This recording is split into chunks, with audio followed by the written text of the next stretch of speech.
All right, folks, so for the sphere, essentially what we're doing is applying this same color mixing with light to dark, where you're blending two colors of oil pastel together. In this case, it's white and a pure color. You're doing that exact same process, except in a curved manner. Okay, so in order to make your sphere look realistic, you've got to make sure that your strokes with your oil pastel are now curved. So you're adjusting the pressure, you're thinking about the curve of your strokes, you are working colors back and forth to try and get them to blend so you don't have that weight of the paper showing through. Okay, so I sketched out on here, and I wouldn't necessarily do this on your paper, but I just wanted to give you a short and sweet visual before I get started on this. But you can see how there's a light source indicated at the top left corner, and then bottom right corner you have your dark. Okay, so your light is coming from this direction, and I sketched out on the sphere, I sketched out a circle for the highlight. Okay, I am going to lightly color that in just a moment using my red, but I'm keeping it light and I'm keeping it in a circular fashion.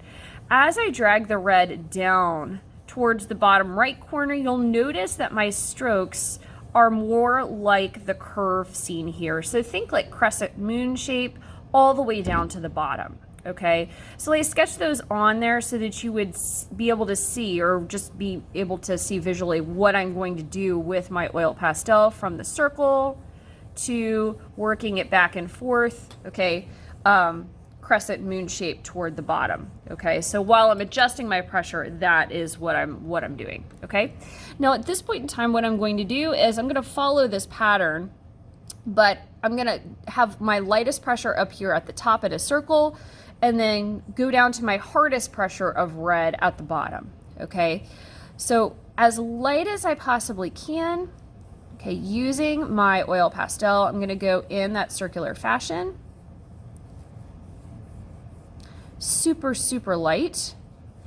And as I work my way down, I'm starting to gradually add pressure. Okay, so right now I'm at a lighter medium pressure.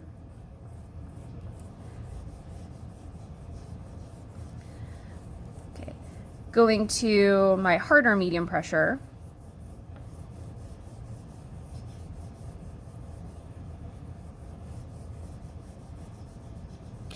Going down to my harder pressure,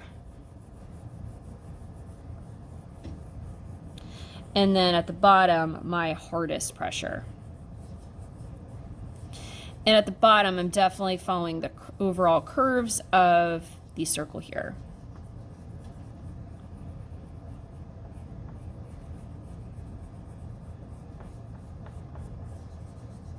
Okay.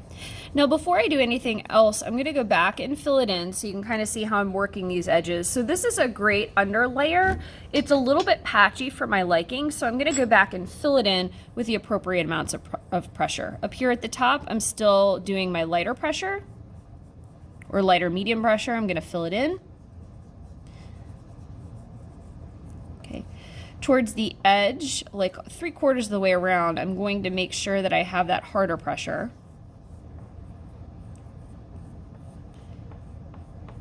Okay, and right in here, I still need a little bit more of that harder medium pressure. Okay, and the goal is to not have lines separating your pressure. Right here, lighter medium pressure. Up here, I have my lightest pressure. Okay, so I feel like with the success of these fades, it's always based on the base layer. Okay, so right now, this is looking pretty good to start adding my lighter color in.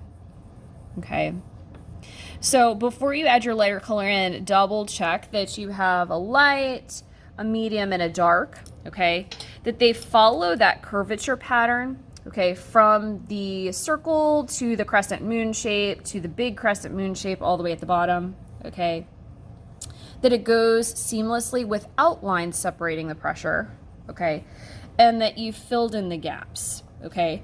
Last thing you're going to want to do is, I brought my dark all the way up the sides, sort of crescent moon shape not at the top here, obviously, but all the way around, and that'll help me blend for the second section.